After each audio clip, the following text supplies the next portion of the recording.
fazendo arte. O que o neném vai fazer? Vai pintar a mão? Não, faz. Esse nariz aí. Abre.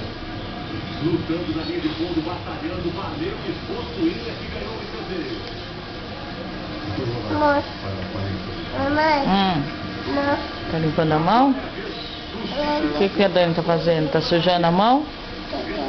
Ou tá limpando a mão? Fala sujando. O que a Dani tá fazendo? Dá a mão, faz assim. Fala sujando. O alemão que dirige a seleção suíça. Olha o lance do gol. O cruzamento do Paredes é cabeçada do Gonçalves. Saiu do banco para dar essa...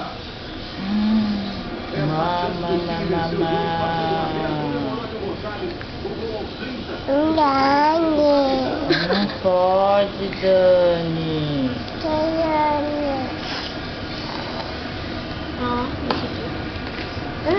Espera. Espera, dá a mão então. Ah!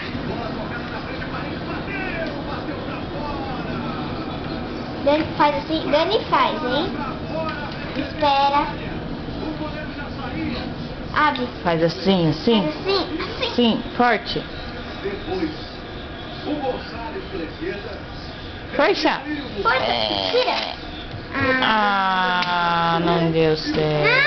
Não deu. Ó, faz aqui, ó. Faz aqui.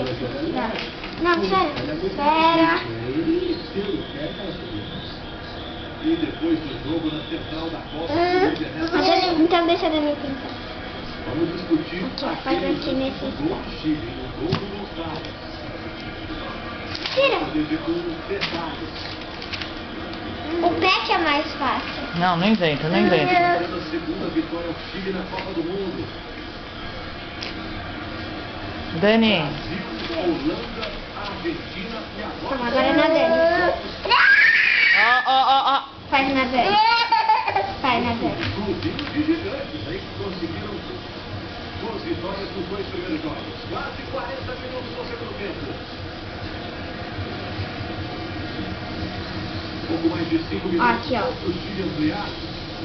Não, Melhorar também o saldo de gols. Ou para a Suíça batalhar pelo menos. Pronto? Atenção a bola.